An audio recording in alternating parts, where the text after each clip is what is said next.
Blog Talk Radio.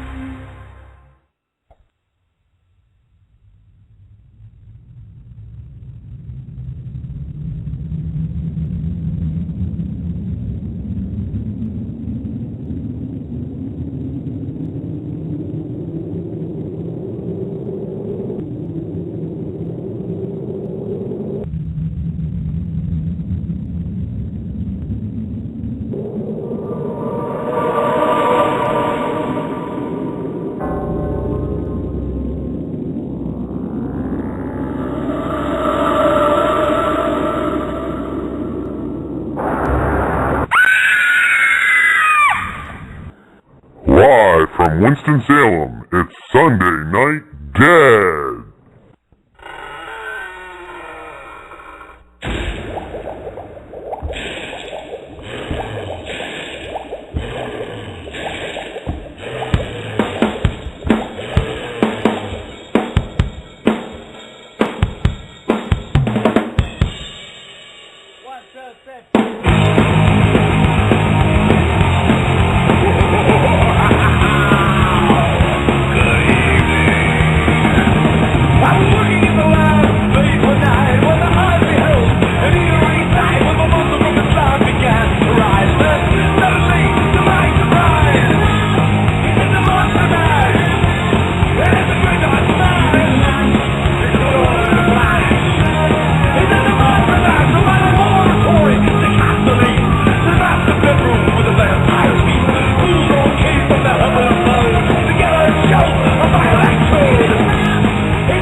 Edition of Sunday Night Dead. I'm Matthew Slozer from Autumn Moon Paranormal here in beautiful Winston-Salem, North Carolina. Hope everyone had a fantastic weekend. Thank you so much for closing it out with us. This evening, we have a great show tonight. We have the cast of the Bio Channel's Haunted Encounters show on tonight, and great show. Have a lot of questions I'd like to ask, and be great to talk to them, and hope you've all wrapping up all your Christmas craziness. I was doing the end of my last minute shopping just a few hours ago, so we kind of do a Secret Santa amongst myself and my wife and the kids, and so we were wrapping up that part of things, and unfortunately it looks like in our house Santa has decided to come early and bring a variety of illnesses, so it's going to be one of those kind of Christmases here in the Slozer household. But first of all, I would like to bring along my co-host this evening, Mr. Ken Szymanski, and you guys can't hear me at all. I apologize for that. We had a little bit of a technical difficulty there. So welcome, everyone, to Sunday Night Dead. Thank you so much for joining me here to close out your weekend. Hope everyone had a fantastic weekend and have all your shopping and all that craziness done tonight. I'm going to bring on my co-host, Mr. Ken Szymanski. Hey, Ken, how are you? Good. How are you doing? Good, good, good. And I know Kelly's calling in too. We have kind of the lineup of everybody up here, so I think she's in the mix. So we're going to get everybody else on. So I'm very excited for tonight. I believe we had a technical difficulty, so I think the first couple minutes couldn't hear me talking here. So I apologize if people are hearing this twice, but we have the cast of the Bio Channel's Haunted Encounters on tonight, and really looking forward to speaking to them. Really great group of people and a really great show. Really enjoy the show very much. I also want to quick say a big hello since there's no school tomorrow. I have my kids are listening at another part of the household, and Shaylin in particular, who is a big fan of the Paris stuff as well and wants to join up our team as soon as she is old enough. So big hello to all my kids and especially Miss Shaylin. So anyway, let's start bringing on. We're going to do this one at a time here. It's going to be kind of like a little guess here. And I think this is Chelsea Damali from the show. Hi, Chelsea. Hi, how are you? Hi. Good, good, good. And let's see. Some of these other calls are coming in late, so we're going to, or not late, but hello, Sunday Night Dead. Who am I speaking with? Hello? Hello? Got Chelsea, Ken, and is this Kelly? Yeah, it's Kelly. All right, Kelly. Let's go. I'm getting the board's getting slammed here, so I'm trying to keep up on everybody. And then the next three should be Daniel Hoven, Yes, sir. Helmy Kramer, and Jordan Murphy. Are you all on? I Yep. think we are. All right, great. So thank you so much for coming on this evening. Thank you for Really, having us. Thanks for having us. Really appreciate it. I absolutely love the show, so I want to congratulate you guys on the show, and I think it's really well done and very, very interesting. I like the whole angles on it. Kind of just going around real quick. Can you tell us a little bit about yourself and kind of how you got into the field? Let's start with Jordan. Oh, okay. Well, I'll try to make this as short and simple as I can. I just kind of had some experiences, I guess, when I was younger. I saw an apparition, and growing up in West Virginia, I'm like 20 minutes from the Trans-Allegheny Lunatic Asylum, and like an hour away from the old West Virginia State Penitentiary. So, my area has a lot of like folklore and a lot of ghost stories attached to it. So ever since I was little, I was just really fascinated by this stuff. In 2009, my oldest brother and my only sibling unfortunately passed away. So I kind of started thinking, what really happens to us when we die? And, I had a lot of questions about things. So I joined a local team in my area, and we were actually cast for a Paranormal Challenge last year. That is how I met Daniel. He actually did the show as well, but a different episode than I did. We started working together, started filming the web series Resident Undead, and then we obviously met a lot of other really great people in the paranormal. We met Helmy and Chelsea, and then we kind of just started this voyage together. Oh, awesome. Helmy, how about you? How did you get involved in the field? I apparently am the one person that never had any sort of experience that drew me into it, other than the fact that I was always fascinated as far back as I can go. I'm sure my mom was proud when I was always pulling out my Time Life books on haunted things and UFOs and everything else throughout the paranormal. I've always been fascinated, been very analytical as far as my thought process. And speaking of Mom, she gave me this great gift of the ability to free think, to not just accept what was handed to me or just kind of what there's certain things that obviously you do have to respect just because you can't experience these types of things, like nuclear energy. I can't make it, but I know it's out there. But this type of thing was something that I could kind of get into, and it just kind of evolved, and not necessarily just accept what other people's experiences were or what their thoughts. I mean, everything that this field's all about is theory. We're not able to prove very much of it, so to be able to utilize my free-thinking abilities and, surround myself with like-minded people to maybe get a better result and, a stronger type of answer, it just fit me very well. So I just continued with it, and, the rest is history in the making.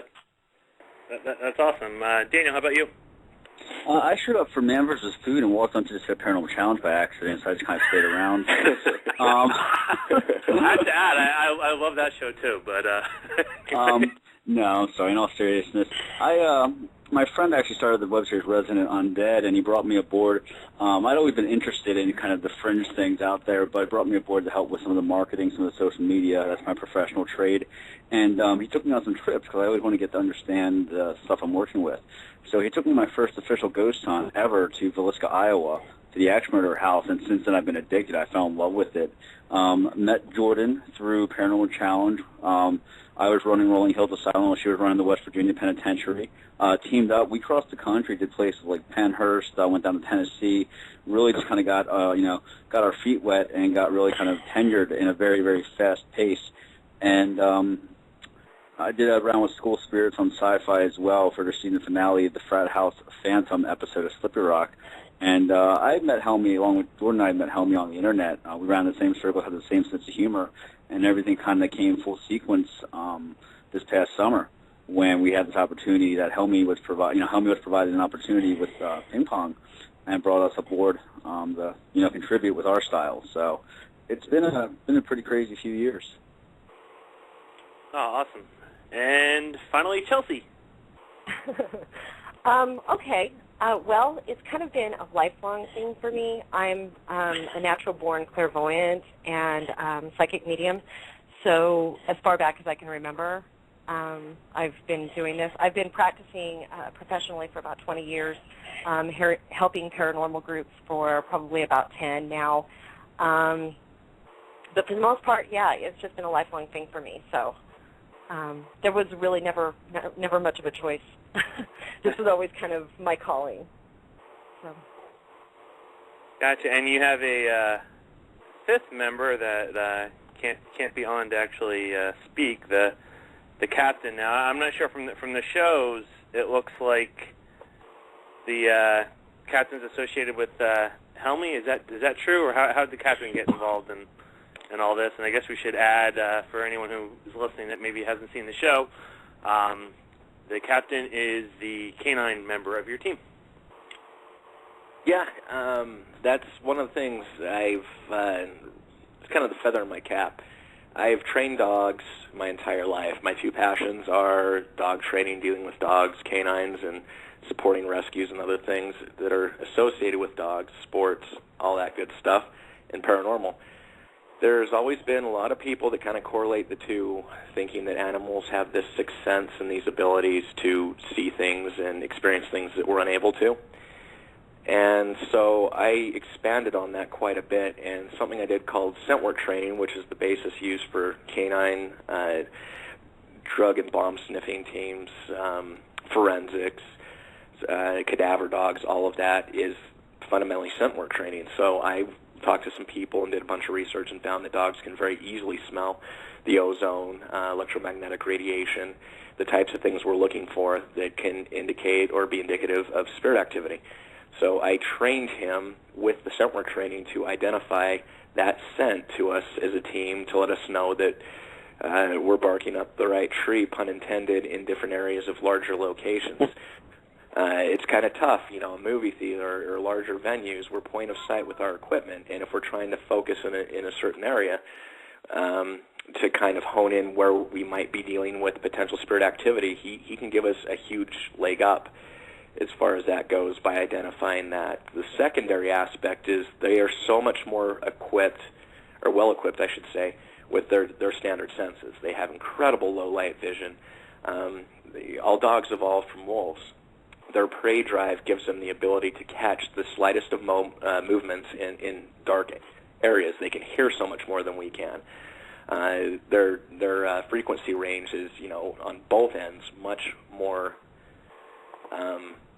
broad, for lack of a better term. So they have all these things.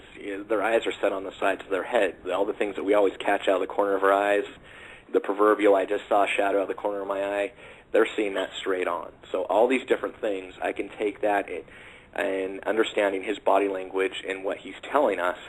Sometimes dogs are being dogs. Sometimes he's got his nose down. He's looking for, the electromagnetic field scent, and he's distracted or startled by something. And then if we can, jump on top of that and catch actually in some kind of a shadow figure movement or anything else, it's just layered evidence for us. So it's really kind of a cool concept, and I'm very proud that I actually have the first trained canine paranormal investigator out there, and I'm able to share it with our viewers across the country. So that's how he got involved in this. That's awesome, and I've we've talked about this on here before about how your own five senses are some of the best, and your own feelings are some of your best instruments that you have out there to be able to figure out what's going on. And it's just like a phenomenal instrument with much more sensitivity than we have that you have there. Now I'm curious. Do you see from your dog training side then, is it similar, I guess, what would make a dog a good dog for drug enforcement and checking those things? Or would that be the same then for paranormal, or is it, do you see any type of different traits that would make some dogs better at this than others, or anything that you've learned or seen so far? Yeah, and I'll try and keep it brief because when I talk about dogs, I tend to get a little verbose, but the most important thing that I would say, because I've seen some people put some stuff out there in different capacities, is confidence. When you take a dog out that's got that's uneasy, sketchy, skittish, you can tell just by their body language that they're very uncomfortable. When we get scared or excited, we actually put off a scent. Our pheromones, we actually are very fragrant to dogs. They catch that and pick up on it. I won't go into this too depth, but one time we were giving a talk to a youth group, and we dropped the lights and we're playing some evidence and some different things and some EVPs, and they got scared. They got real uneasy, covering their eyes and all that. Captain jumped up, and all of his body language got tense. He smelled all that, and so he thought everyone was in danger because the smell, it was just probably like walking into a flower shop. So those types of things, you need a dog with confidence. You got to have that bravado, the swagger, for lack of a better term. If you bring a dog out, it's going to be miserable. It's going to be borderline cruel. Captain loves to please. He's very indifferent. Not easily agitated. So the types of, if you're considering doing something like this, I really suggest, you don't want a stubborn dog. You want a dog that's going to be trained and understand that you have to have safety being the priority. You need a dog that's going to be able to, be on a good recall, that's got some basic fundamental training. But like I said, you're not going to want a dog that's tentative or apprehensive because it's going to do a disservice to dog training. It's going to do a disservice to paranormal. So there's really kind of a specific type of thing. So long story short, the types of dogs that do the drug and bomb sniffing things are typically the working dogs, the German Shepherds, the Belgian Malinois. I don't like to stay breed specific. I like to look at it more as a specific temperament that's associated with the dog. So the drive and the willingness to please, the basic obedience is a must. Obviously, we've got to respect the locations of the places we're going to, and a dog with some confidence. So those would be the types of things I would say would be fundamentally necessary if you were going to look towards bringing a canine investigator into the field. Oh, wow. Very, very, very interesting. Want to quick throw out here, if anyone would like to call in and have a question for the cast of Haunted Encounters, our number is 646-929-2384, or you can send in a message in on the chat. I also wanted to introduce everybody to my co-host this evening, Mr. Ken Szymanski from Portal Paranormal in Michigan, and Kelly Wirtz from PRIS in Wisconsin. Ken and Kelly, how are you? Good. How are you doing? Good. Doing fine. Either of you have any questions for our guests? I do. But Kelly, ladies first. Go ahead. Okay. I don't know where to start. It's like I heard Velisca, which is like my absolute favorite place in the whole wide world, but then I wanted to ask Jordan, that EVP, oh my gosh, at Eastern State when you were in the jail cell. How creepy was that? I mean, I got goosebumps watching it. I mean, oh my goodness. The one where it said rape her, and then I asked if it was a murder, and they were like, not yet. Yes. Yeah. That was like, it honestly was like one of the most intense moments, because as I'm sitting there doing this, I'm hearing something outside of the cell, like the door, I don't know if it was kind of hard to see in the night vision, but if you've ever been in that cell block in Eastern State, it's like, it's not a normal cell door. It's like a big, like, dungeon wooden door almost, and they slide, like, left to right on, like, these big wheels. So it's like when you pull it, sometimes you can hear those wheels creaking, and that's exactly what it sounded like that was going on. And I was hearing, like, shuffling and voices, and it was like, when I was hearing these voices, you saw in the episode, I was like, yeah, because I thought someone was talking to me, and then I'm like, oh my God, but there's nobody out there. You know what I mean? At first it doesn't register to you like, okay, there's nobody out there. And then after I was sitting there and after I got those EVPs, it was definitely a lot more intense, even more so than what you saw. That's what I was wondering. Jordan, real quick, 'cause I had a question related to that, too. I just kind of wanted to get, actually, I'm curious to get all your theories on this. So in that case, do you think, one, it was, speaking that it truly meant you harm, or do you think it was possibly saying things that to get a emotional charge out of you because they kind of feed off of emotional energy? So I guess another reason, was that, were you picking up inadvertent voices from that entity, or do you think the entity was trying to get a reaction out of you? Just kind of curious, given that you were in there in that time, actually experienced it, what your gut feel is on that. Honestly, my gut feeling is that there was something that might have wanted to, do harm, just because of the responses I was getting. But, also in the back of my mind, I'm like, it could be that they were playing off of, oh, we can tell that she's a little nervous, so let's go ahead and mess with her. You know what I mean? So I think it could go either way, but I do think that there was definitely something in there that, I don't know, it just blows my mind that I would say, are you a murderer? And they say, not yet. It's like, that's kind of like an indirect threat, you know what I mean? Exactly. Daniel, what are your thoughts on that? Do you think entities try to get reactions out of people because they can feed off that energy, or kind of what are your thoughts on that? I think, and there's no really right answer. I mean, my personal response is that I think just like we try to get a response, doing that, we're doing things a little bit different, and in this case, leaving, Jordan vulnerable in that position, that they're just kind of giving us the response back. It's almost like a, we're going, if I was a dead person, I was going to get, and I was, in an area and people were coming in trying to get the reaction, I'd give them a reaction, So that's my personal theory. It's just kind of a, they're doing what we do on their side. Okay. And Chelsea, I know you have kind of a added input there, so I'm just kind of curious on what you read. Like, my guess is, I'm just going to kind of throw my theory out here before you weigh in, is that there's probably the spectrum. There's probably some that, mean what they say and say what they mean, and some that are just trying to mess with people and things. What's been your experience as far as entities interacting with people? And Right. Well, specifically in that facility, you've got to remember that we're dealing with prisoners that didn't see women for a very long time. So you're putting, Jordan in a vulnerable place.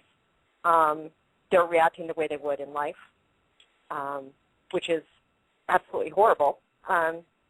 Regardless of that, though, it didn't show on the show, but I don't know if you remember this, Jordan. Right when we were walking in and I was going to shut you in, you asked me what you were going to have to deal with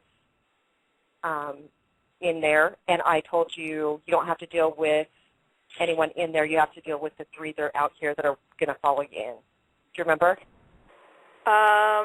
No, but I don't doubt that that did happen. I was so trying to mentally prepare myself. I actually remember that because I was all excited that there was a latch on the door that I didn't see. So I remember you saying that. So I was like, oh, I don't know if I'm going to latch her in. I'm going to let these guys in with her. So that's funny. So I forgot about it, though. Yeah, unfortunately that didn't make the show. However, I think that kind of played into it a little bit. I think that's probably why you asked. Because I know you'd asked me ahead of time what they had done, and I told you I believed one of them was a rapist and one of them was a murderer. I didn't know what the other one was. But yeah, so I think that's probably why you asked those questions. But it was an insane feeling just walking through those cell blocks. You know, I mean, everybody's in there for a different crime. Some of them are truly innocent. There's a lot of residual there. There's a lot of intelligent, spirits there as well, that they're interacting with you. You can feel absolutely everything, whether you're sensitive or not. I swear, those cell blocks are just so concentrated. Whether you're sensitive or not, whether you're psychic or not, I guarantee you feel something different in that facility, and it's just crazy. But as far as that specific moment, I truly believe that, if they could have found a way to do her harm, they would have. Oh, wow. I have to say, and then I'll get back to it, I know I kind of hijacked Kelly here because I had that follow-up question on Jordan's experience in that cell block. I did not get to investigate that location, but I've been in there, so I know what you're saying about the overall feel in the place. And Jordan, I just wanted to quick say, you and I are kind of on the same wavelength on investigating and things because the ward or the area that I was most attracted to that I wanted to investigate, if I had the chance to investigate, was the medical ward. And I know in the show you mentioned that that was a spot that definitely you wanted to check out. Can you tell us a little bit about the medical ward? Yeah, I mean, you can only go so far back in there because some of the roof is kind of not safe. But when we first walked in and saw that old operating light, I was like, it's kind of sick, but I was super excited about it. You know what I mean? I was like, this is one of the coolest things I've ever seen. Just imagining how many prisoners, how many operations and surgeries went on in that room. It was just it was mind-blowing. And as you saw in the episode, we're standing in the rotunda just kind of planning okay, so-and-so's going to do this, so-and-so's going to do that. And we hear this wail, just this and it was so, we all heard it, it was so audible to us. And it just to have something like that happen, and then for Daniel and I to hear another scream when we went back, it really blows my mind that, more people that go to Eastern State don't focus on the medical ward, because to me, I'm the tuberculosis outbreak is such an important part of that structure because over 600 people died from TB there. It just blows my mind that more people don't focus on that story of the prison. I would agree. But sorry about that, Kelly. Just had to ask those two quick ones. Back to you with the rest of your questions. No, that's okay. No, actually, I mean, just to, I guess, being a female investigator, there's sometimes where there's just certain things that, if ever there's, a child presence, they always seem to be kind of drawn to me. I'm one of the only females in the group. We've got a couple, but do you guys, the ladies, do you find that sometimes when you go into different places that certain things are attracted to you because of you? I mean, outside of Eastern State, I mean, that one's kind of obvious, guys and all that, but do you ever find that it happens that some of them are kind of drawn to you because of being a female? Yeah, it's said, it's in theory, it'll say girls sometimes will get more activity than guys. I don't really know how true that is. I think it depends on what kind of place you're in and what, entities are there. But, I think it just, I like to think of it more as, sometimes if you're more very empathetic, a lot of times, you'll get more interaction. But, Chelsea, I mean, what do you think? Well, sometimes I feel like the one thing that's going to scare you the most, especially Jordan, is the one thing that's going to happen to you. And child spirits absolutely scare Jordan to death. Yeah, so they really do. that tends to happen to her quite a bit more. And there's a theory out there that they're all, children wouldn't be left behind, so they must be demonic. That's also false. There are a lot of children's spirits, and I really feel like, it depends on what they're missing because, yeah, they're in a different realm. A lot of the time they are going to be looking for that safety zone and that maternal side of things. So if they do see a female and that female is reaching out to them, sometimes that equals safety for them. And so there will be a lot more interaction that way. Definitely have quite a bit of interaction with children's spirits myself. So, yeah. Mm-hmm. Thank you. Ken, I'll turn it over to you. Oh, okay.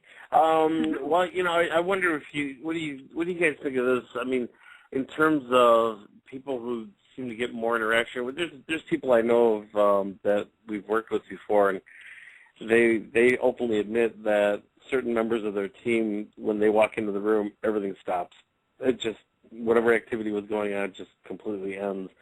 And I started thinking about it a little bit, and I wonder if it had to do with the individual's aura, like how the spirit is seeing them, and I wonder about attachments then. Are certain people, if it is their aura, is it so delectable that the spirit just can't resist them?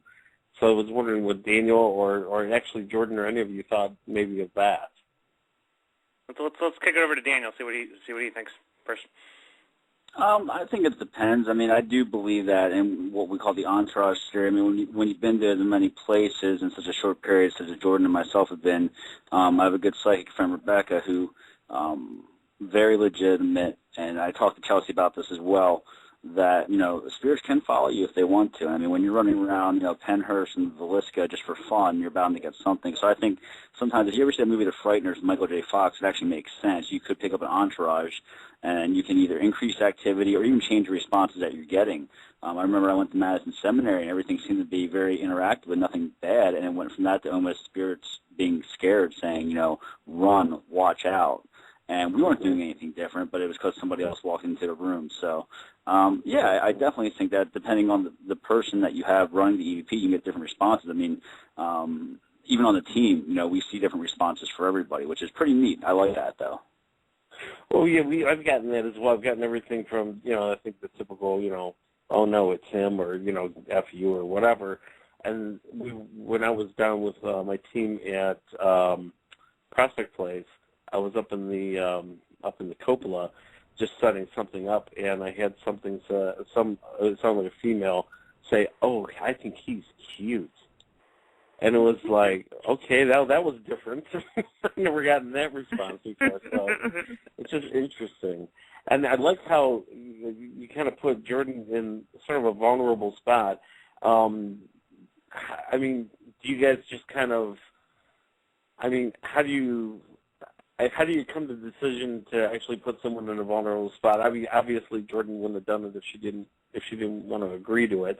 But is that something that because I like that idea. We do that once in a while too when we know enough about the background of what's going on. Are there certain criteria that you have to have met in order to do that, or you just say, no, let's just do it? Well, let's just preface this by saying that Daniel and I have an ongoing theme of trying to kill each other on every episode. I stick him in whatever boiler rooms I can find, and he sticks me in whatever dangerous place he can find. Awesome. It's everything we do is with, we have a method for it, and we plan. It's like, who is going to get a better response being in, for example, Eastern State, who's going to get a better response being alone in a prison cell, with a bunch of dead men? Probably me. Exactly, yes. Daniel being dressed up as a guard, Helmy in cell block 12. I feel like, everything we do is for a purpose, and it kind of just depends on the location. If we feel like, okay, Helmy needs to go here by himself because he's probably going to elicit a better response, then, absolutely, we do it. It's not just like, oh, well, so-and-so is going to go here, and, it's very planned out, and it's very, like I said, we have a method to everything that we do. Good. That makes a lot of sense. I was going to, I guess I'll haven't talk to Helmy here in a little while, so I'll kind of I want to get all your feedback on this one, but I'll go to Helmy first on this. The Cecil Hotel, and I thought that was very, very interesting. And that was actually one of the other things I liked is you guys have covered some locations that haven't had a lot of coverage before, so it was pretty interesting to see these. And from a just interesting standpoint, I know this is kind of morbid, but from an investigational side, some of the serial killings and some of those things are certainly make for interesting sights, even if it is kind of tragic circumstances. But I'm curious on the Cecil Hotel and the Night Stalker, and I'm sorry I'm going to butcher the guy's name, but the Austrian journalist guy. Okay. And I know Chelsea was mentioning about how there was a lot of activity in that basement. So I'm always curious on these and wanted to get your thoughts on kind of the chicken or the egg.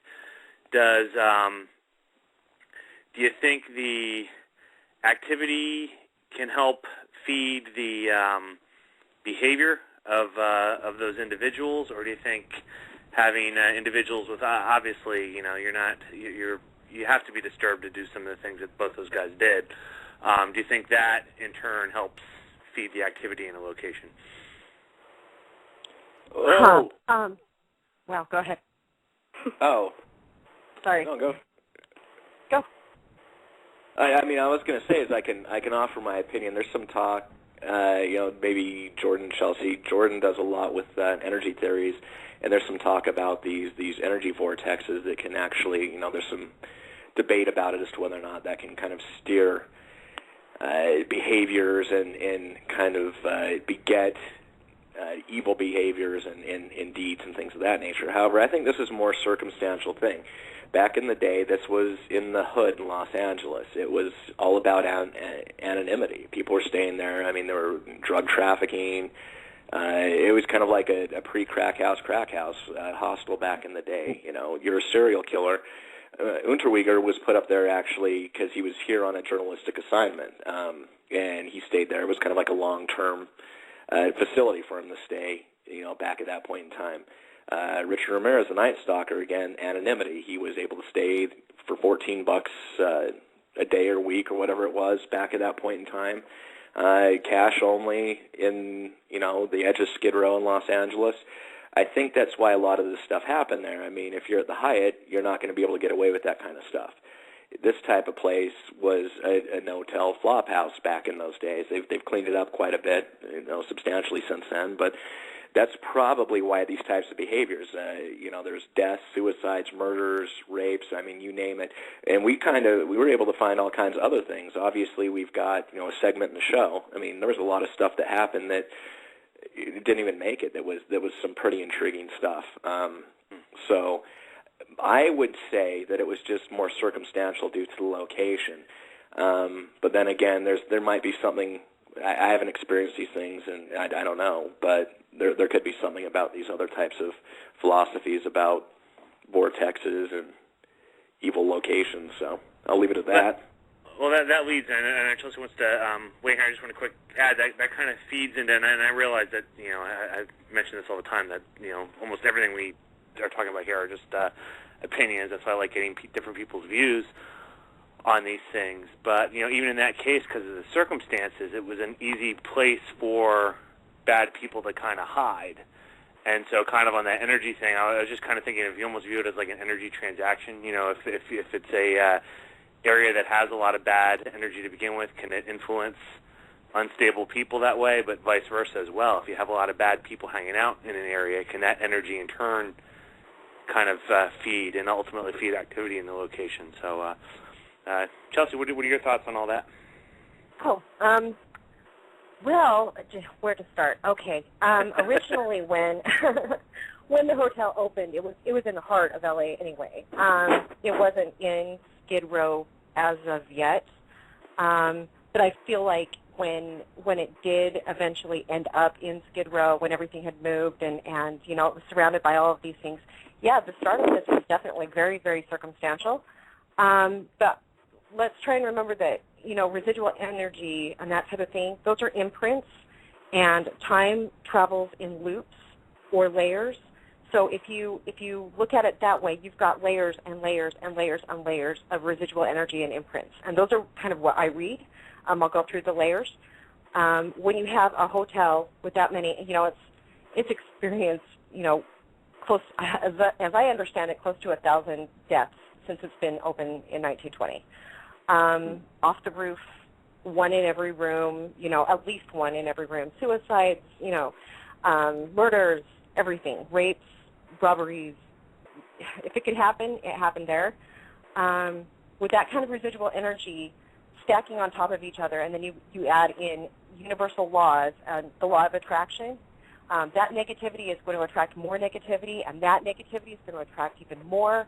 It's just kind of it's a loop, and I don't know that hotel's ever going to be, free of it, quite honestly.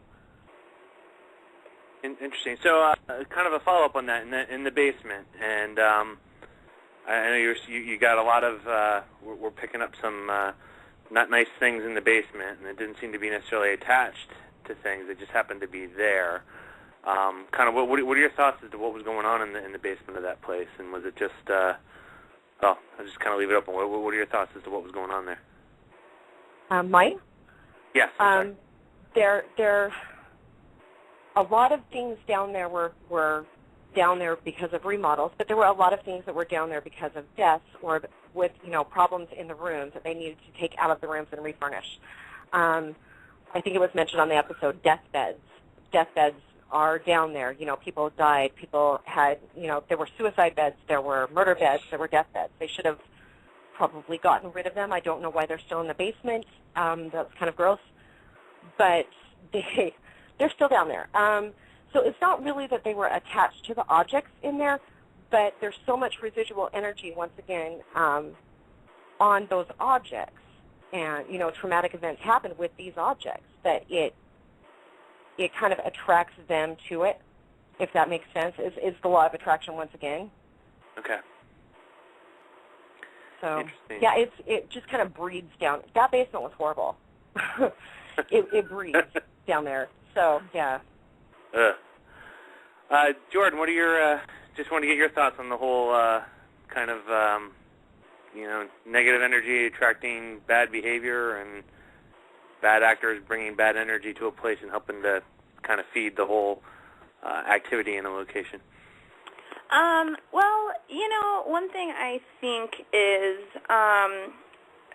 people are so quick to jump at locations and say, oh, it's something evil, it's something demonic, and, that might be the case at some places, but my thinking is, if there's somebody in life that's just, not a good person, they just weren't, they're not going to be a good person death either. It's not because all of a sudden they die and now they're, really nice and friendly.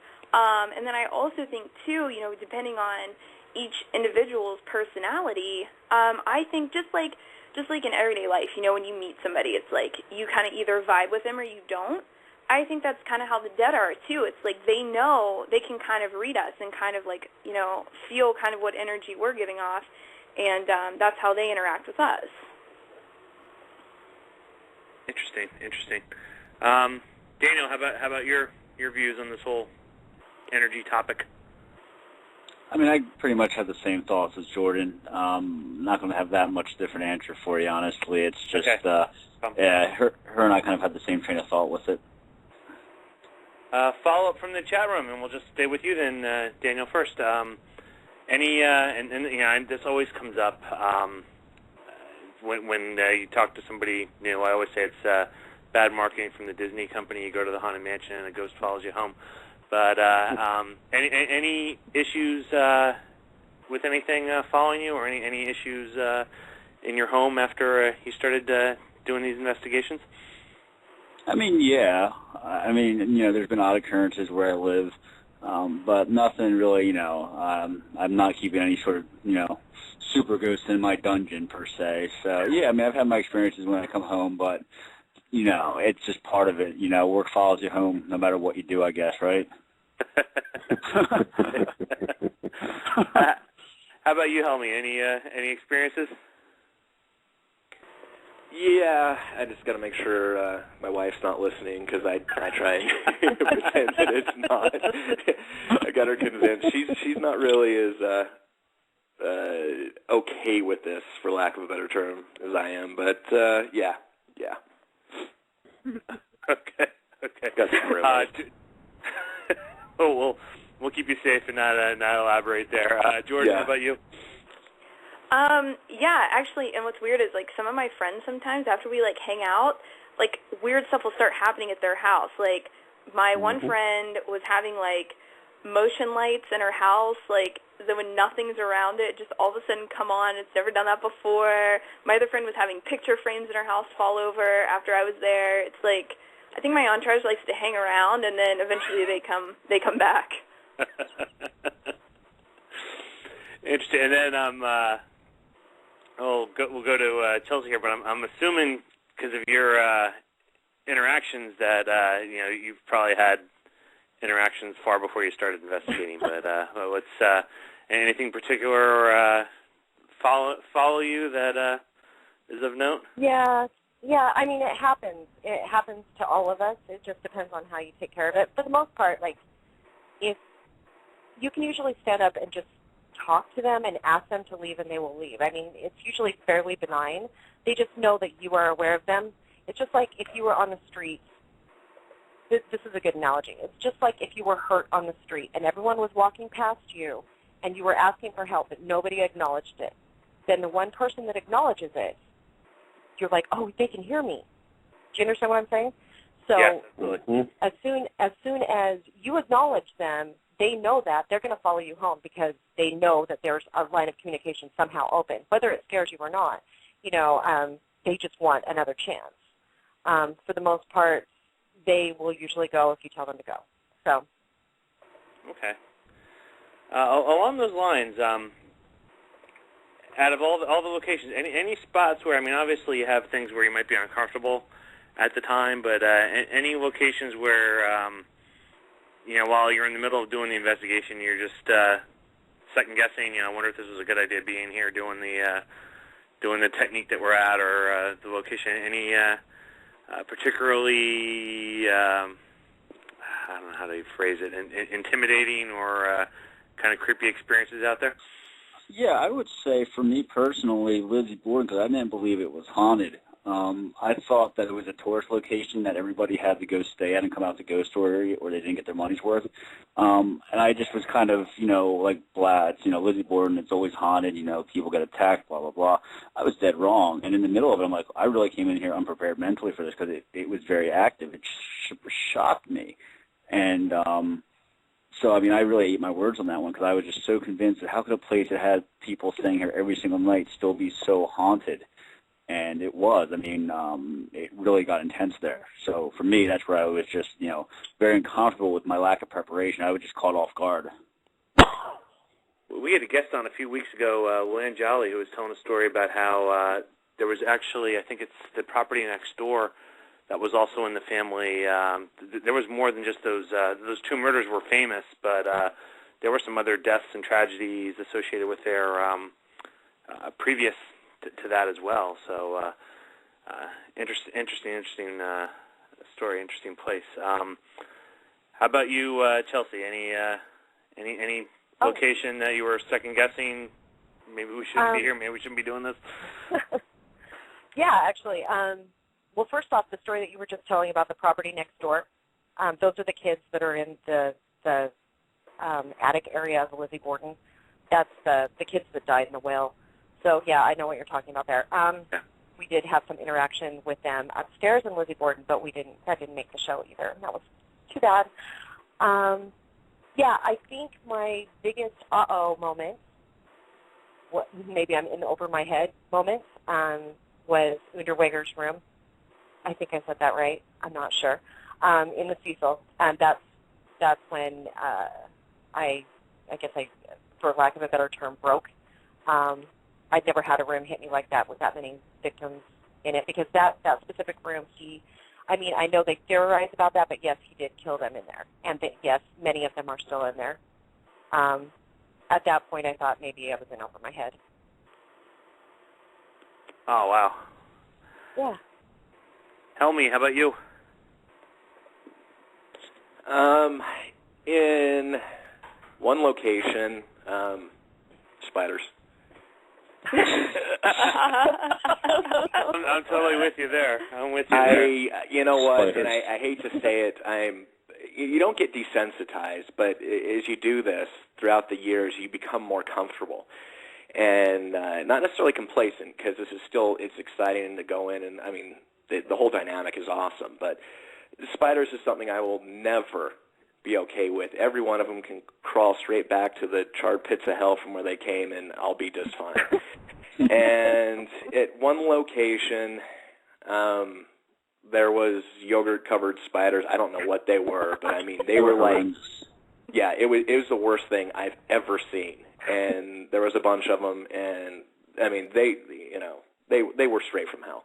And and then trouncing around in the areas in pitch black, when you know they're there.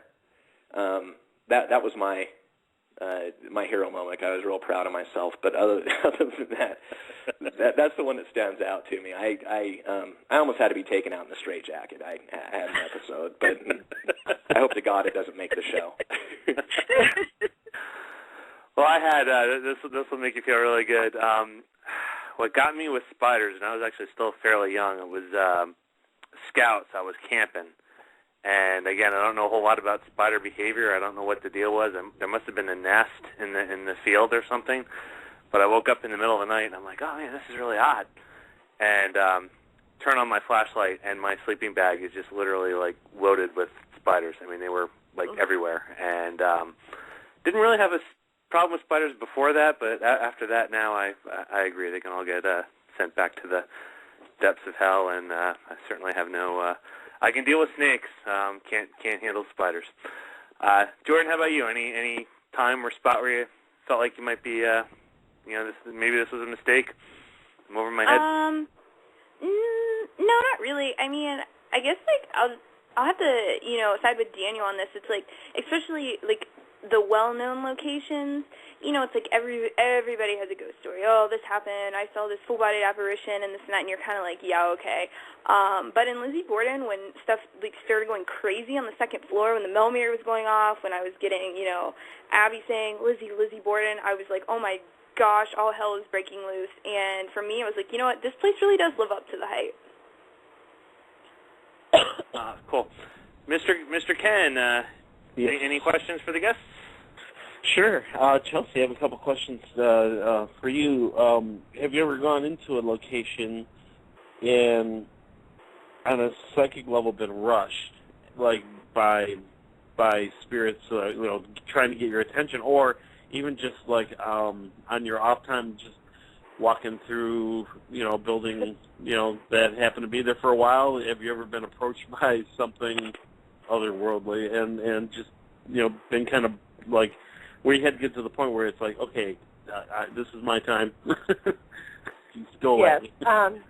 Are you yourself sensitive then, or because you described it exactly how it happened, so.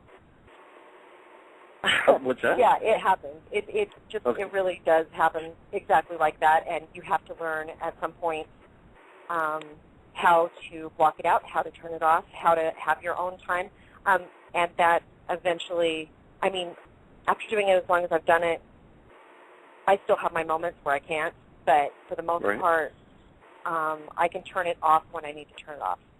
But yeah, there's, they find you, and that's the thing is, I theorize that it's because of your aura, like he was mentioning earlier. It's a different color.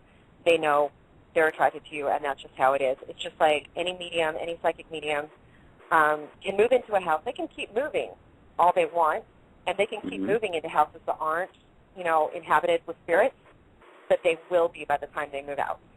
It's just how it is. Interesting. So. Kelly? Yeah. Okay. I thought you had another one there, Ken. Sorry. I was going to see if Kelly had one. Well, God, I think you guys are like reading my mind because the questions I've come up with, thinking I'm so clever, you guys have come up with. So, how do I get locked here? I'm having a blind moment. Well, you know, we're gonna break early then here. Do a quick 4-minute break here to let everyone get a refill on their drink, or if you need to run and take care of whatever you need to take care of. And so I'm going to play a quick song here, and we will be back in about 4 minutes. Again, you are listening to Sunday Night Dead and our guests, the cast from Haunted Encounters.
Greetings, Earthlings. This is Captain Zorlog of the Carnathian Empire, and you're listening to Sunday Night Dead, a show we consider marginally adequate, and Matthew Slozer, a host we do not, but at least he's better than Vincent. Welcome back, everybody, to the second hour of Sunday Night Dead. Yes, I've actually kept Vincent is sequestered for the evening because I figured he would be too disruptive with our cast tonight, as he's a huge fan of the shows. And I'd like to bring back everybody here. So we have, from the cast of Haunted Encounters, we have Helmy, Chelsea, Jordan, and Daniel. So I'll give them time to get logged on here. Blog Talk's being a little slow. And my co-hosts, Ken and Kelly. Everybody back? Hello.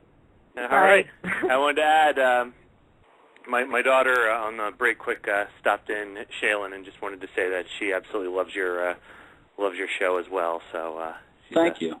Big fan. Aw, of it. thank you. So, and she's the one. It's funny. I have 5 kids, a 13-year-old and an 11-year-old quadruplets, and their personalities run the whole spectrum. From I have some that would be scared to death to set foot in a place, to others that can't wait till they're old enough to come along with me. And Shaylin absolutely is the one that's she's very, very much into this. I've done some daytime investigating with her at Tala once, and she was very, very into it. So she just wanted to pass on her love of the show on to you guys. So I wanted to kind of kick off the second half here with talking about something that I think definitely is something that kind of distinguishes, from the Resident Dead side, and then on the Haunted Encounters, this idea of the ripple in time. And I'll go ahead, Daniel, and let you explain exactly how what that is, and then I'm sure that will generate a lot of questions, because I think it's a really, really interesting concept. Yeah, absolutely. The ripple in time, it's actually a really simple concept, but there seems to be a lot of misconceptions out there about it. It's what we do is when we go to a location that calls for a ripple, where there was, an antagonist, and there was something tragic that happened that was a violent crime. What we do through these ripples is recreate the trigger events, such as in the Black Dahlia House, the murder scene, but change the ending. And that's the key part, changing the ending. I had a smirk on my face. Somebody actually messaged me, one of my good friends messaged me on my phone the morning after the show and said, "Hey, I thought Lucy Borden killed her father." I just kind of shook my head. I'm like, yes, she did. But the ripple in time, it's meant to stimulate that response, because take yourself back to your proudest moment. And imagine if somebody went back and recreated it but took that away from you. That would want to make you correct it. If somebody came back and said, somebody called me Daniel Hoven, which happens when I say, no, Hooven, you get that EVP, Hooven. And it's really about changing the ending. I mean, as far as reenactments go, recreations, I didn't invent Halloween. That's been around forever. It's some of my good friends are in the Gettysburg reenactments, and they always say that they don't believe in ghosts, but they see people that shouldn't be there when they do them. Mm-hmm. But the ripple in time is really focused on changing the ending of a scenario, because we think that is just a way to just get a response, and it's worked. Well, Lizzie Borden. Well, yeah, and to add on to that, it's like, too, if the killer or whoever is still not hanging out, if you think about, the victims that still might be around, it's kind of like if they come out in the ripple in time, the victor, instead of being killed or tortured, it's kind of like you're making them victorious and kind of giving them a voice, so sometimes they're more willing to talk as well. Yeah, like Dr. Hodel, for example. He was a borderline megalomaniac. He was a psychopath and a megalomaniac.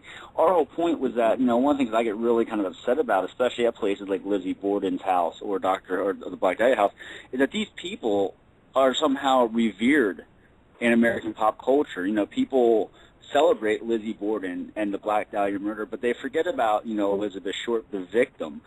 They forget about Andrew Borden, the victim.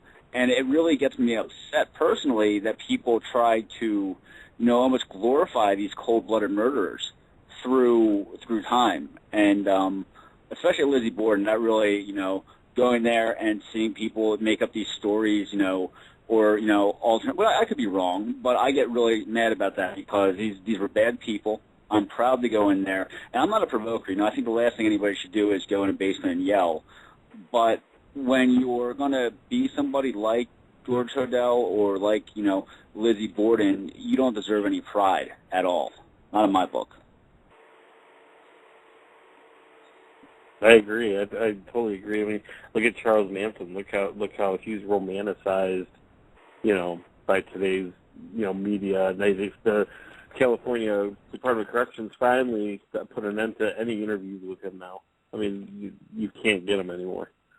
Yeah, and even Ramirez, there's some lady that is engaged to him now. Now I'll get off my soapbox, but the ripple in time, because Jordan summed up really nicely, it came from, the idea of taking away a bad person's special moment but changing the ending. And I think that's really worked to a degree. And there's going to be some episodes like, I'm sure, Kreischer Mansion, we're not going to mock a family curse. It's sad. There's no need for that. But it's all about changing the ending, almost kind of like the butterfly effect means quantum leap. Yeah, I think it's... Oh, go ahead, Ken. Sorry. Well, it's interesting. I'm really intrigued by this. I'm a Civil War reenactor, and you mentioned Gettysburg, and I've seen some things on some of the larger event reenactments that I can't explain. One of them happened to be in Perryville, Kentucky, and we just did the 150th anniversary of the battle, and that's one of the few battles where you are actually on the actual battlefield, because there are 2 monuments, and that's it. And so they allow you to bring your firearms on there. You can actually, reenact there, and you follow the same position movements, and it's really an incredible experience. And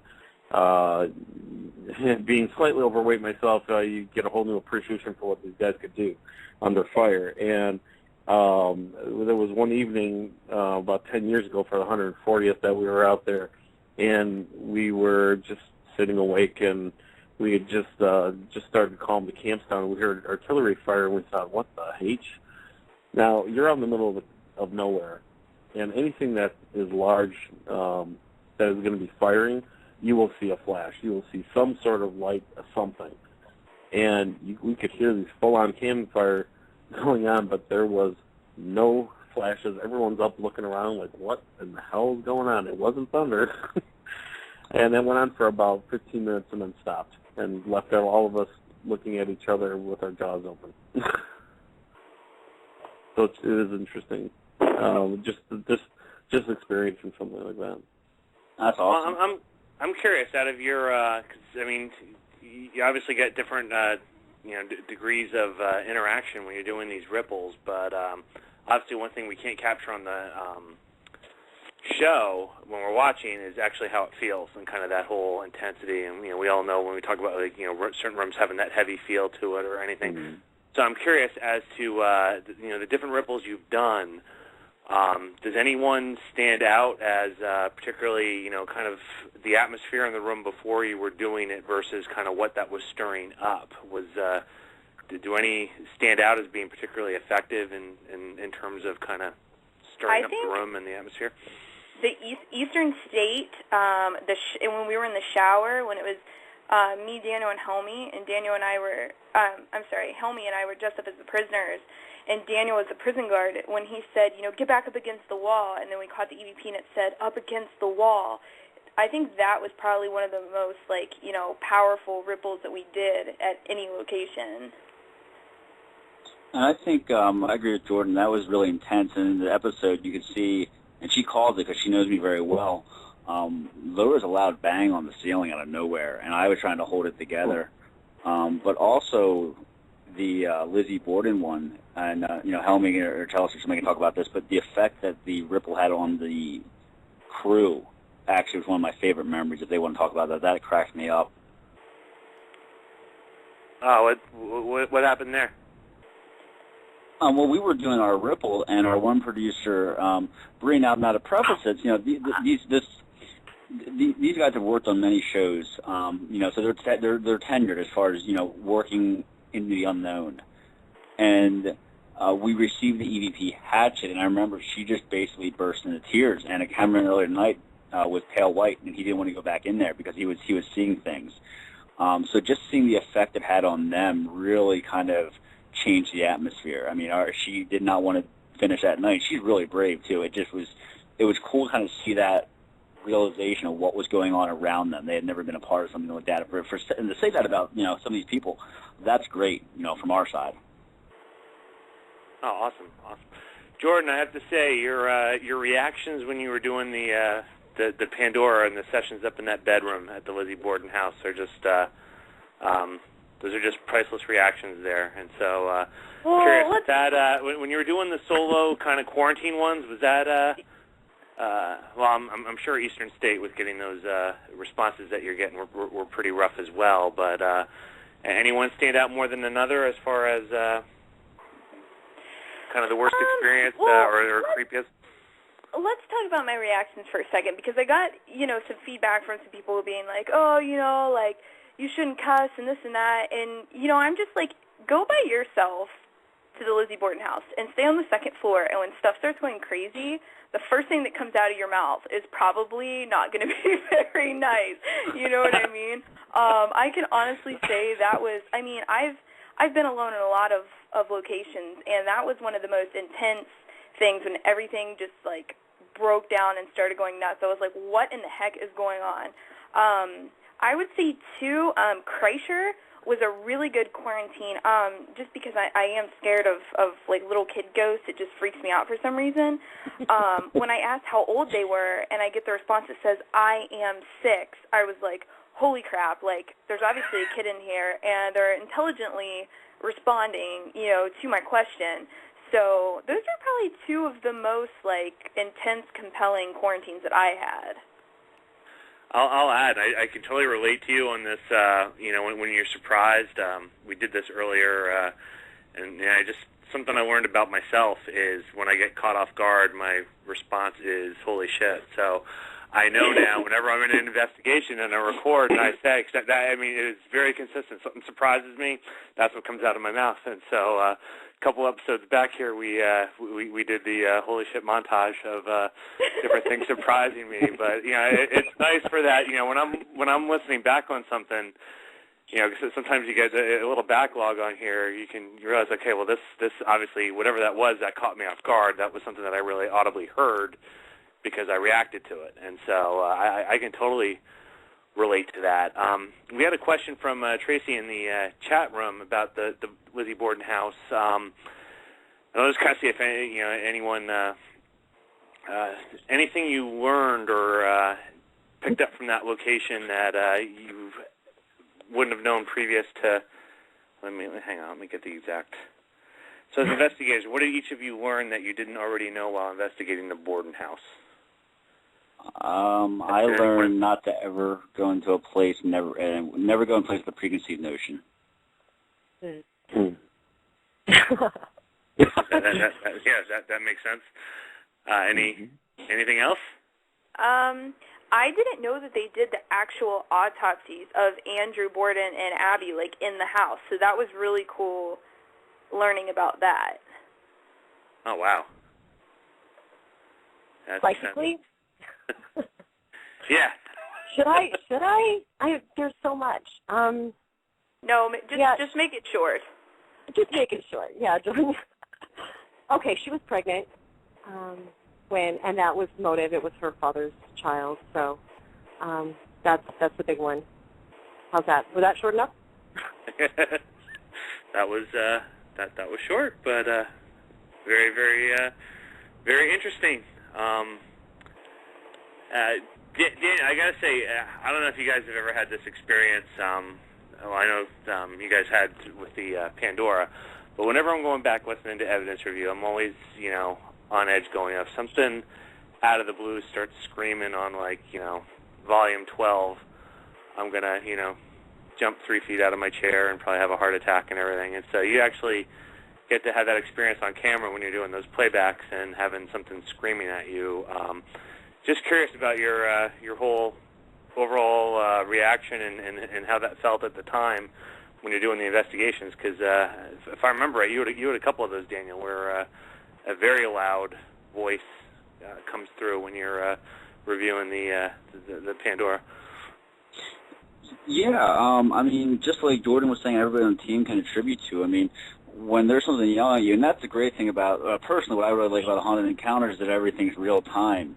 Obviously we do our audio review and evidence review afterwards, but we're not going to waste your time watching us play on our laptops. You guys don't need to see me killing an hour on Facebook and getting yelled at by everybody. But but everything's in real time, so there's reactions. I mean, it's just a real raw emotion that you're getting. And I curse. I mean, I curse. It's not out of disrespect. It's just natural human reaction. So, I mean, when it jars you, when you hear something, and Pandora's box, it's voice activated only. So, it's not like I'm picking up static or something. It's the truth is, if I'm talking for 20 minutes, if I'm recording for 20 minutes, it's only talking 10. It's only going to pick up 10.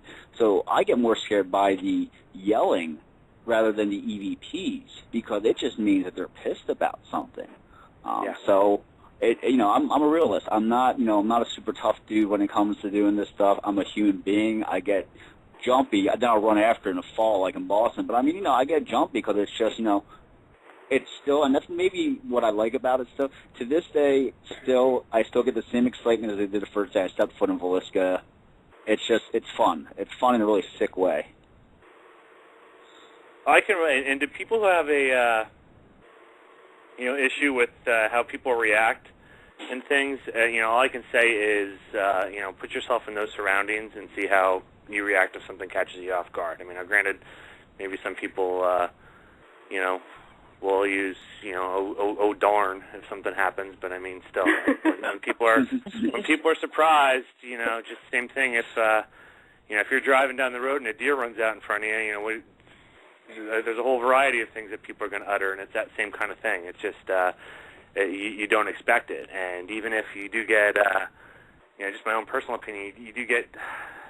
It's kind of the longer you're in places, you get kind of desensitized to some of the horror movie things that might run through your head, at least in the beginning. I've mentioned that I stopped watching horror movies now for that reason, because the first time I had to go up into a crawl space, all I had going through my head was the girl from The Grudge up on the other side of it, and I did it, and I wasn't freaked out, but I'm figuring out, you know what, you got enough things going on here, you don't need your imagination, giving you extra fuel in these places. But I mean, still, when something catches you off guard, and you're gonna react. Particularly the big, I don't know about you guys, but for me, the big crashes. If all of a sudden there's a big loud noise from somewhere where there isn't anybody there, you're gonna react. And just for the record, Jordan, I wasn't even mentioning or speaking of your verbal reactions. Just the look on your face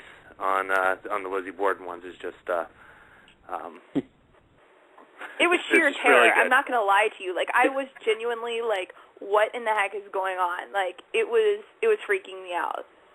And I don't mean it as like making fun. I think it makes for a great show because you can actually see the reaction of you are surprised by what you're hearing there, and so I think that lends more towards kind of the overall experience and the feel for what's going on with the show. So wanted to give you a chance a little bit to talk about kind of what's coming up with the show. How many more episodes do you have coming up? Or was this the last one this week? No, we got one more coming up this Friday. It's our season finale. Awesome. And where's that one going to be at? That one's at the Houghton Mansion. And St. Mark's Church. St. Mark's Church. St. Mark's from the Bowery in Manhattan. Oh, awesome. Awesome.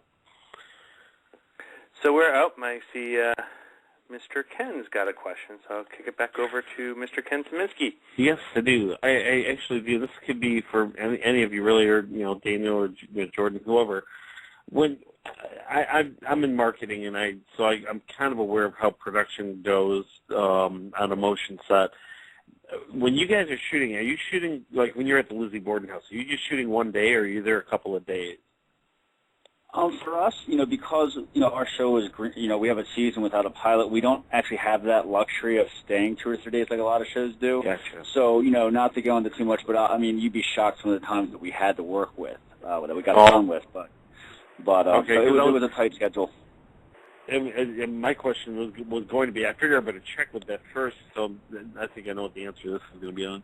But when you do your ripple, do you just do it the one time, or do you wait a little while, go back again? And if you do it that way, and this might be a little more towards Jordan and her energy, do you find that changing that history over and over and over, does it strengthen the opposite of that negative energy? Does it bring more positive energy into the room itself?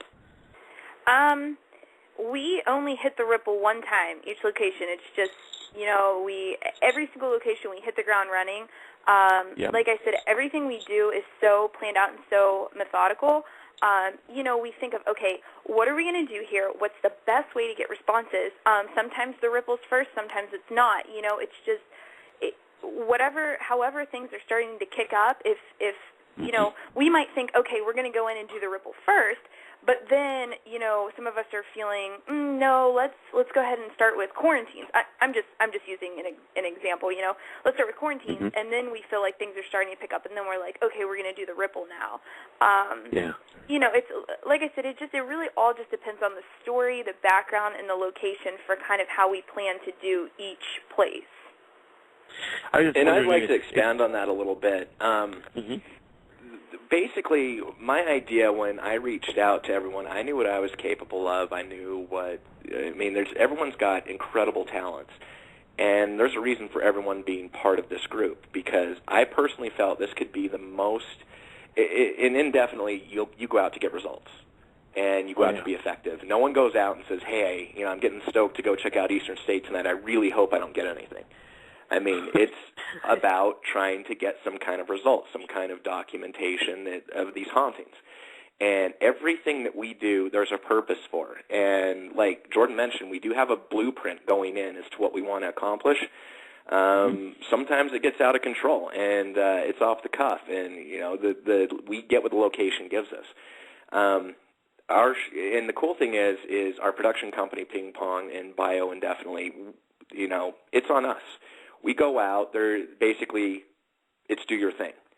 And we try to be as effective as we can to get the best possible results. But what you're seeing is all real. I can only speak for what this show is, but nothing is redone or gone over or anything like that. If we do something stupid, it's there and it can make the show. If we do something epic and it doesn't, what you're seeing is all natural and it's all genuine. So the ripple, if we go through the ripple, and I'm kind of an outsider coming in because this was, perfected by Dan and Jordan beforehand. If we go through the ripple and there's no results, then that's what we're going to do. We're not going to do a do-over. If we didn't get a result, then we'll move on to the next thing. So everything you're seeing is natural. Even for sure. And even Jordan's swearing. And my what? We didn't bring up that in. That's natural. Oh, yeah, and I wasn't implying it wasn't. What I was thinking is, if you had a good result, would you attempt it again, even though it doesn't follow your schedule? Would you attempt it again? And if you had ever done that, did you notice a shift in the energy in the room? That's what I was getting at. No, yes and no. If we're doing an EVP session and we're not getting results, we're not going to ask the same question again, but we'll, kind of go a different direction. We try to adapt to the place. That's where, Chelsea comes in handy, too, where I can be sitting there saying one thing and she's like, no, this is what you want to be asking, we can get a result. Or if, that's what's cool. We all kind of have our different talents and skills. So, we've never once, I don't think I would ever feel comfortable doing a ripple again, even if it was to add on to it, just because I want to get that organic reaction from the other, from whoever we're talking to. I hate to use the word spiritual ghost, but, the dead time. So, personally, I wouldn't do that. And to add on to that, Eastern State is a great example of this. We did the ripple in the medical ward, and then, we knew we were getting really great results there. We knew it was a hot spot. And, after Dano and I broke off from Chelsea and Homie, Dano and I said, let's go back into the medical wing and, do a Pandora session and see what more we can get. It's not that we went back and redid another ripple, but, we did go back and hit that area again. Right. That's just an intriguing notion, the way you guys are handling it. That's awesome. Matt? I had a question for, it's kind of related to the the victims. I believe Chelsea mentioned the victims of. I'm not even going to try to mention the butcher, the guy's name, the Austrian journalist guy, serial killer at the Steeple. Well, I'm curious about this because back in November I was able to go to Kerr City with George Lopez. I was down on vacation down in Florida, and there's a location there where it appeared to be a jealous guy murdered a girl, and I believe it was her daughter. And the activity in the location seems to indicate that all three are there in that location. And it's something that just kind of bothered me, that this idea of that, that this kind of jealous psycho guy could kill somebody and they could all be stuck in the same location together, kind of almost like he got his way. I'm just kind of curious as to your thoughts as to why is it that the victims would stay in that area where the tragedy is? Are they what in your opinion ties them to a unpleasant location like that? Well, there are a number of things that can do that. Actually, it sounds really cliche. I'm just going to say it. Unfinished business will do it. If there's an unsolved murder or that type of thing, that'll do it. If it's an overhunted location, that will also do it. It'll keep them there because they're feeding off that energy that's coming in all the time and replaying it over and over and over again. They get asked the same questions and that type of thing. In the situation that you're talking about, it is sad, but it's also the same situation that was present at the Black Dahlia house. They are both there. And her reasoning specifically is because that was the lifestyle she wanted to live, and she just kind of rubs it in his face all the time. Like she's like, I'm not leaving. Here I am. Now what? You know what I mean?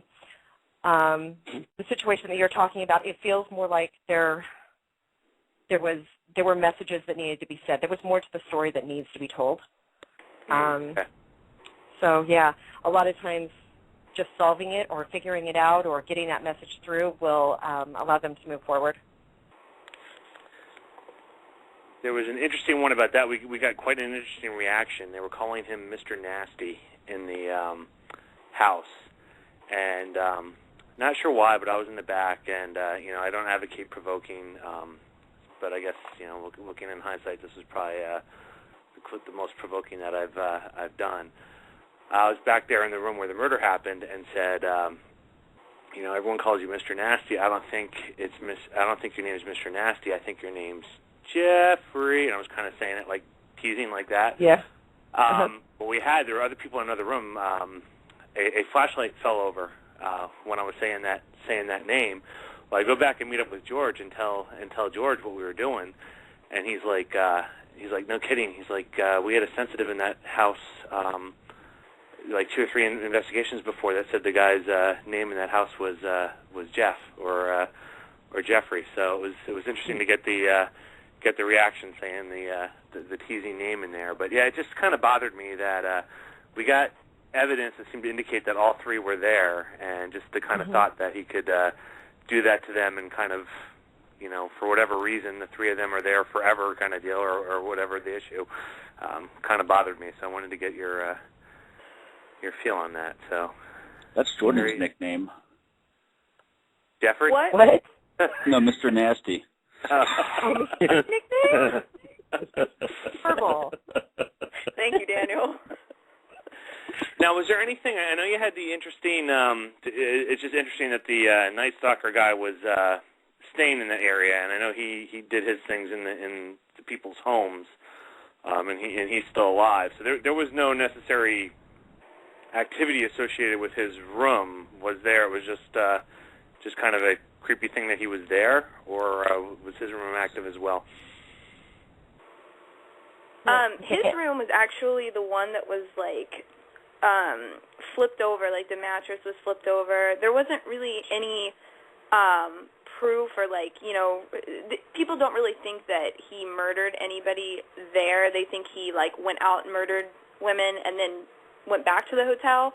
But Jack Unterweger, the Austrian serial killer, it's really, really law enforcement speculates that he killed women in his room. Oh, wow. Totally different subject here, but I'm just curious about this. This just kind of came into my head, so I'm going to ask Chelsea this one. You know, one thing that always pops into my head, and it'll pop into my head more now that seeing the Cecil one, although I know there was a whole bunch of circumstances to that location, is whenever I'm traveling, you know, it's always in the back of my head. I'm like, I wonder if anything ever happened in this room or things. Have you noticed? Did you get any additional? I mean, I'm sure entities are always trying to contact you anyway. But any? I don't know how to word this. Any correlation to entities kind of hanging out in hotel rooms in general, or have you run into that, or is that fairly rare? Oh, let's see. The day that we were shooting, we were kind of waiting for something, Jordan and I were, and we were kind of talking back and forth. Do you remember this, Jordan? Do you remember this convo? Well, no, go into it, and I'll tell you if I remember. Yeah, there was a man that had come in, and I just remember starting to jot things down on a notebook. I'm like, there's a man that's standing here, and he was an alcoholic, and he wants me to tell his kids he's okay, and I don't know who he is, and he's got to go away and make it go away. Yeah. Yeah, I remember that. So, I do remember you saying that, and I was like, what? Yeah, so especially in areas like that, you know, if they died in a hotel or they were on Skid Row and that type of thing, there's quite a few in that specific hotel alone. We could only concentrate on very, very hot spots of that hotel because there was so much. There's just so much tragedy and so much negativity there. It was crazy. Wow. Very, very interesting. So where's, kind of go around, I'll start with you, Chelsea. You're, and certainly I'm not trying to give away any future things here, so, you know, however you want to phrase it, but your bucket list for kind of a future investigation, what would be at the top of that list? And I'll kind of go around to everybody. We'll start with Chelsea. The La Laurie in New Orleans, definitely on top of the list. Do you know where that is? No, I'm actually not familiar. No. Oh, yeah, with that one, so. Yeah. A lot of people will be, so. It's in the French Quarter. It was they housed. It was a woman that was married to a plastic surgeon. She had a bunch of slaves way back at the turn of the century, and she would experiment on them up on her third level and grossly, horribly experiment on them, and then bury them in her walls and bury them in her backyard and that type of thing. Many people died there. So. Oh wow. Lots of crazy stuff. What time frame was she? When was this? Oh wow. Late 1800s, early 1900s, I believe. Wow. Yeah. Bowler's just quick in put in the chat that he's been there. Wow, that's that sounds like a real life horror movie. Wow. Yeah. No, I'm gonna look that up now. I was not familiar with that location. Awesome. Jordan, how about you? What's top on your list? Well, Pennhurst is always on the top of my list. I mean, as you guys know, we're really good friends with Tim Smith, the owner. We love Pennhurst. It's every time, you know, I've been there, it's just an amazing place. So I would go back there again and again and again if I could. Other than that, I've had my eye on this really old, messed up insane asylum in Ireland for about a year or so now.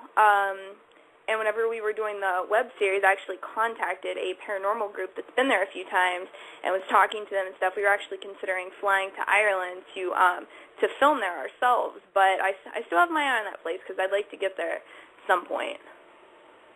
Oh, awesome. And I don't know if you've seen, Jordan, you'll have to check out, we were talking about this a while ago. We did a Pennhurst show, and I have a video up on my Facebook of our reactions to a closet door up on the third floor of the Mayflower building, where this is one of the weirdest experiences I've had, where they said they couldn't get it open. And so we got it open right away, closed it. We're pulling on it again, couldn't get it open, and you can feel, it was the weirdest thing, you could actually feel a hand on the other side of the doorknob, like grab the doorknob and be pulling it back in. Oh my God! And so you have our reactions, complete with the typical Matthew Slozer holy shit. But I have done a quarantine on the 3rd floor of the Mayflower building, so I'm very familiar with how freaky it is up there. It is definitely a hot spot for sure. And then we had another one, I just absolutely love this. We're trying to get kids. It was downstairs in the it was like the little school area or a little like classroom like setup. And in the basement? Oh my God, the basement. Oh my God, no, Daniel and I have to tell you a story about the basement. Okay. Well, I was trying to get people to play Duck, Duck, Goose. And so, and I have this on there, so you have to check it out. I have the video up. But I'm going around going, if anyone would like to play a game, come on in here. My name's Matt. And then there was 3 other people in our group. And so it's like, and I forget the order, but it's like, I'm Katie, I'm Mark, I'm John, and you have a 5th, I'm so-and-so. But there's only 4 of us there. So that was like really cool. What's your story on the basement? That is a creepy place, the basement of Mayflower.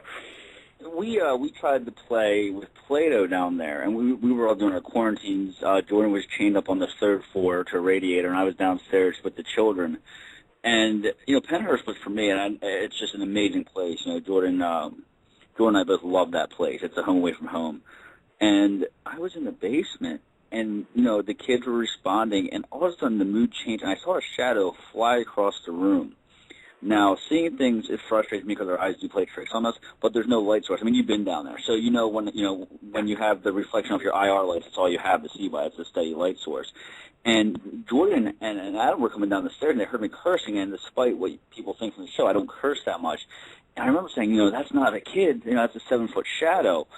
And we got the EVP, the rapist is here. The rapist is here. The rapist is here.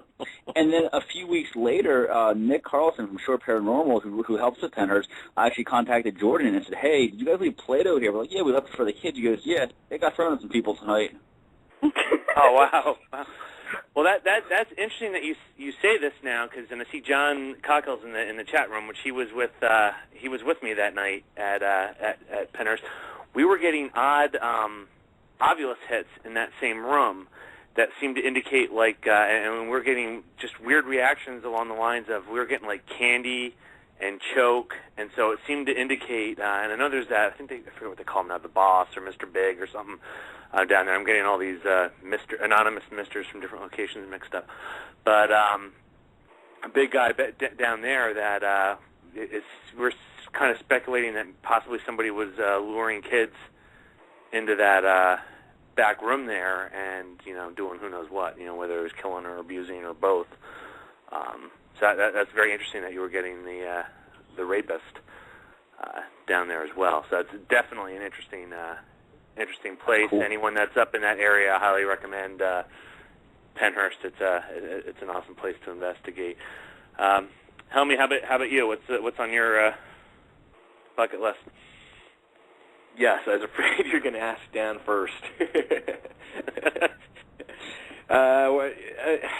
Sadly for him, I think we're cut from the same cloth, and we had this discussion, I don't know, maybe years ago or quite a while back, but it kind of came out simultaneously as a jinx moment. But Chernobyl, Pripyat in the Ukraine, is just, that's 1, 2, and 3 on my list.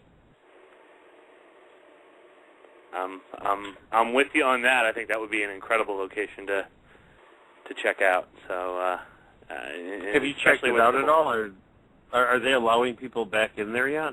On an extended basis? You got to realize it's kind of it's like the Wild West out there. Yeah. So you can get authorized permission. There's some kind of off the grid. Knowing the right people types of ways to get in there, but obviously you want to do it the right way. You don't want to end up in a Ukrainian prison for doing stupid stuff abroad. But you can get in there. There's a lot of rules to play by, but like I said, getting there, whatever it takes. At some point, I don't know how the girls feel about it, but Dan and I will go. If they tell us we have to leave early, I'll just throw my suit off and run into the woods and live off the land. I'm going to make the most of it. But that's something. I just got to do it. I mean, I'm going to ride the Ferris wheel. I'm going to get the full effect out of that place. But it's just got everything. I mean, all kidding aside, you look at certain aspects of it. I mean, the place is, the disaster that created this, where all these people were uprooted and had to leave. But it's energy. And right. one of the most common theories within paranormal is that spirits or ghosts, what have you, will utilize different sources of energy, be it naturally occurring or synthetically generated. You look at something like that. You look at the events that happened here, and the trauma and the attachments. I think it would probably be the be-all, end-all. I mean, I don't know how I'd go anywhere else after that. But again, that's preconceived notions, and you should, you don't want to do that. But I would like to go find out. I'd like to have these experiences for myself, and I'd be a happy guy. That's right. That's what it's about. Just doing what it takes to get the results and going places that others might not. Very intriguing place. I would love to see that show. Definitely a awesome location to check out. And I agree, the whole idea of all that radioactivity. What is that? How does that affect things, and can things manifest themselves differently under those circumstances compared to what's kind of normal background around here? Totally agree. That'd be very, very interesting to check out. Daniel, how about, I'm assuming because of how we let that off, that was yours as well, so I guess we have to go to your number 2. I mean, the top 2, the one we actually, when we were contacted by Ping Pong, we gave them a list. It was on there, but it's actually been torn down. It's a little bit apropos, but the O.J. Simpson murder house, I think, would be a great place to go investigate. But that's torn down, so we can't. Other than Chernobyl, I mean, there was a house in China, and I remember I read about this. I've always studied about I love just the really weird, killings and everything. Not because I'm crazy, because I find them interesting. No, but he's really crazy. I am crazy. In China, the Cannibal Brothers. I remember it was Shen and Shen, Chang Ping and Chang Ying. Mm-hmm. I'm sorry, my name's not cool like that. Who would But they were low on money. So they killed a prostitute, and then they were going to kill another one, but she promised to get them more victims. So with her help, within 1 year, they actually not only killed 11 prostitutes, but they ate their livers and their kidneys. And then they would basically chop them up and put them through a meat processor and flush them down the toilet. So they're currently on death row over in China, but that's a place I would go because I think it's just another example of a spot that I think would play to our strengths and allow us to kind of uncover something a lot of people may not know about. Wow. Well, I'll throw one along these same lines because I've kicked this one out before, but I gotta say ahead of time too, because I can see I mean no insensitivity to this and no disrespect. It's just from an activity and emotion standpoint, I have a feeling the place has got to be really hot. But since it's in an odd area, I'm not aware of anyone that has done it, and that is the mass suicide in Guyana, the Jones cult. Jim Jones.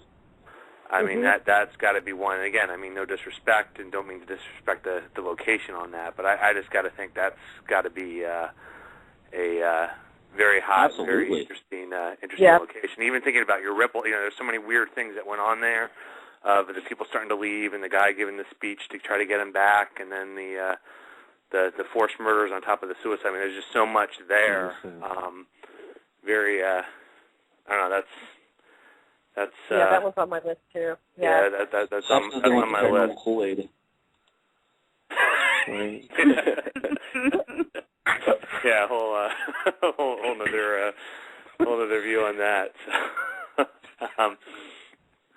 So are you guys going off to shoot again soon, or what's up for everybody in the near future here? I guess we'll start with Helmy. Basically, it's up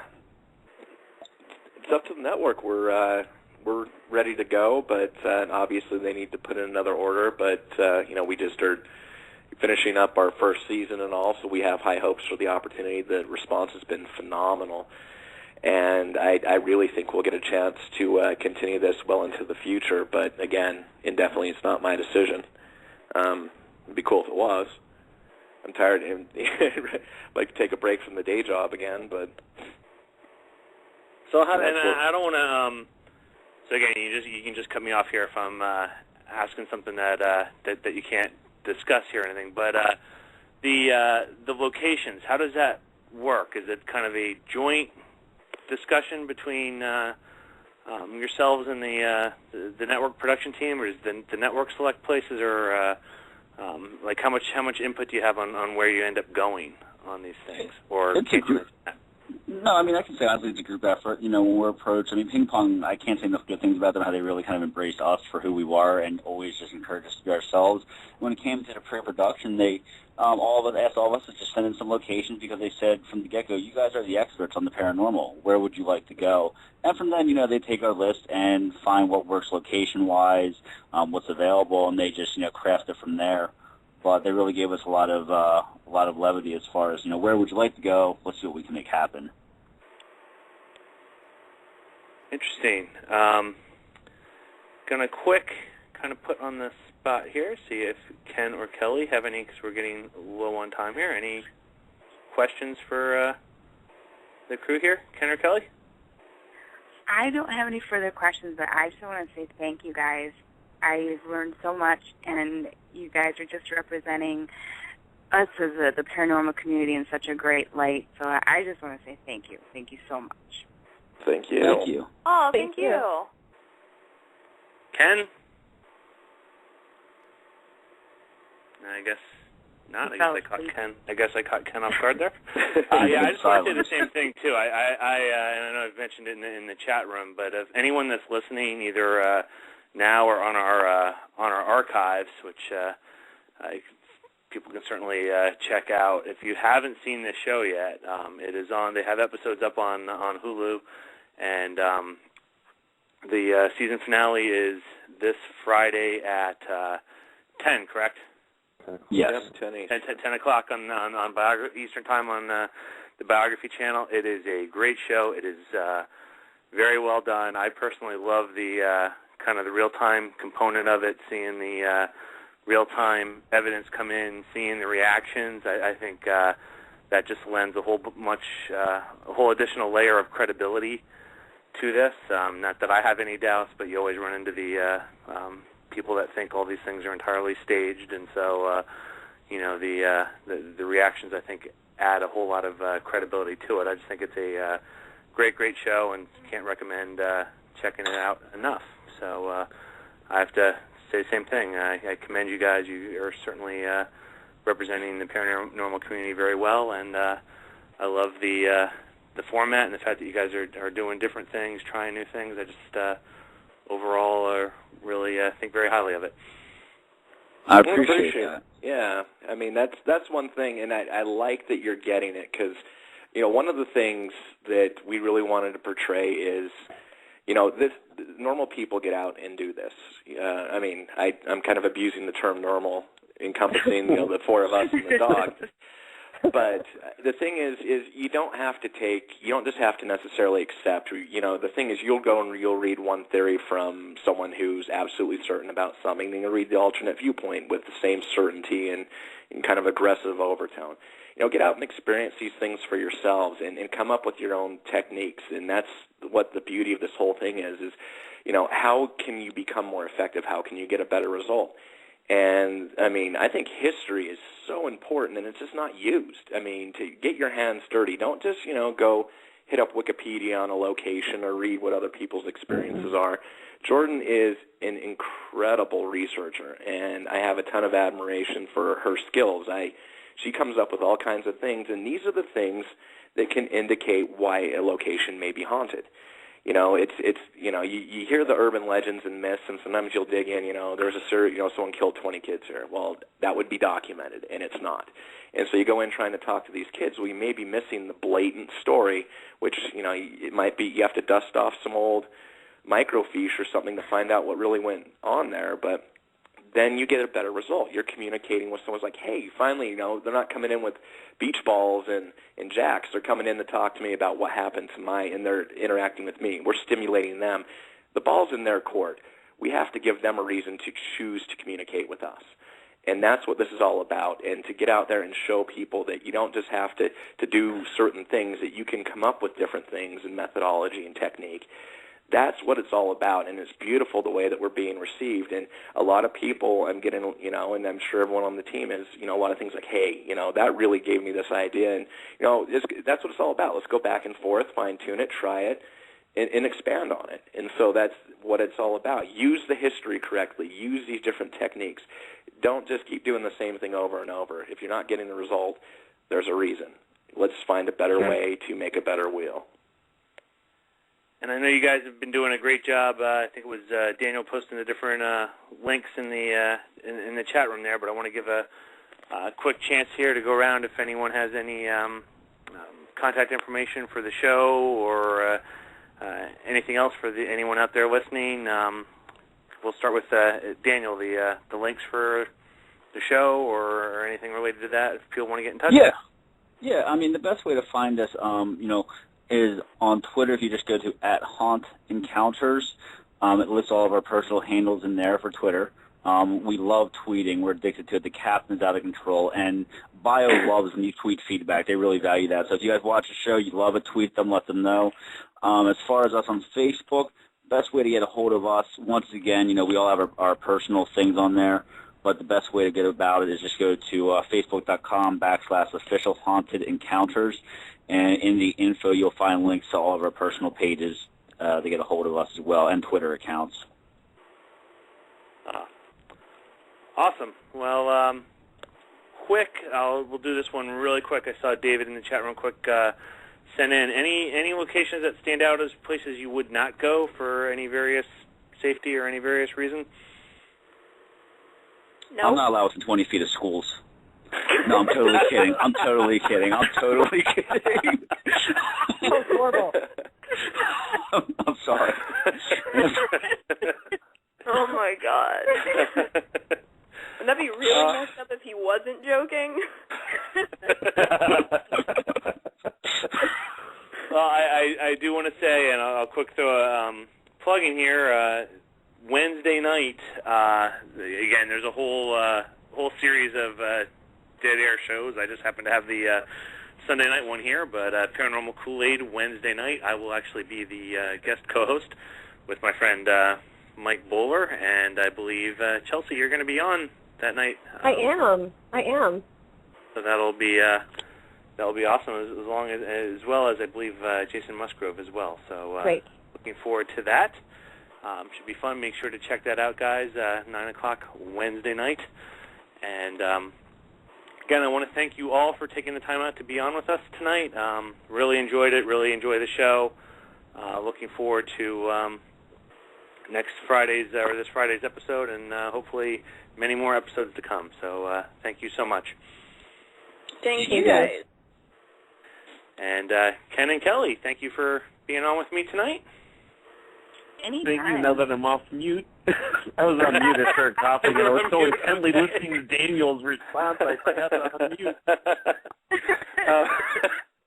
I was wondering there, but I always try to give. I really try not to catch anyone who's coasting with me off guard, but occasionally it happens anyway. So again, thank you everyone, and for everyone out there, thank you for taking the time to listen tonight, and I want to wish everyone a very Merry Christmas, and we will have the the December 30th show, so we still have one more before New Year's, and that is going to be an interesting one. We're going to have a round table, so it's kind of open for whoever wants to participate, and we are going to just do basically, this field is all theory and opinion, so we're just going to let people weigh in with their opinions as to what the different things are. We're going to go from all different types of paranormal phenomena to different types of crypto things and aliens and all kinds of different stuff. So should be a fun show. Looking forward to that. So again, I want to thank our guests, the cast from Haunted Encounters, and Ken and Kelly, and we will see you all next week. Have a very Merry Christmas. This is a good song for Christmas time. Take care, everyone. Good night. Thanks. Good night.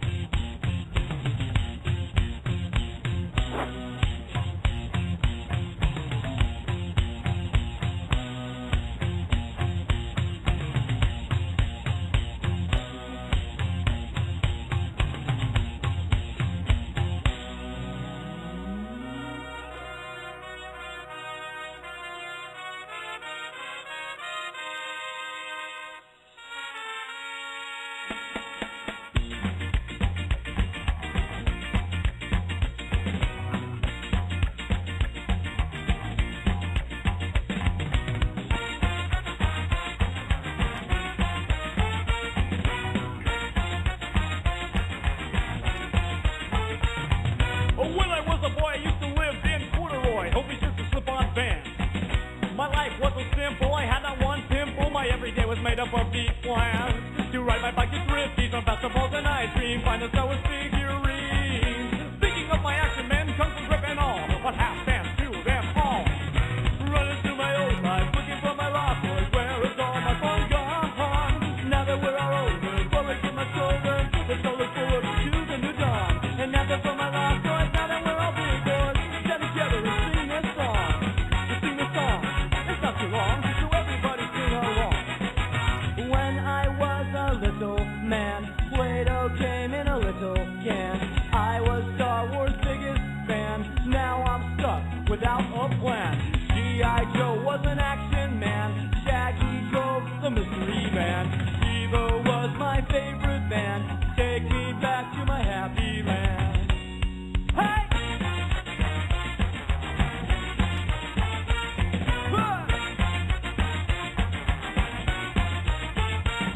Now my brothers and sisters, I don't mean to make a scene, but I lost my action figures and it makes me want to scream. Rito, Chewbacca, Luke, R2 and Han, 3PO, Yoda, Boba Fett, and Obi-Wan. Grim Machine, Sucker Man, Silly Putty, Lincoln Loft, sitting in my underoos.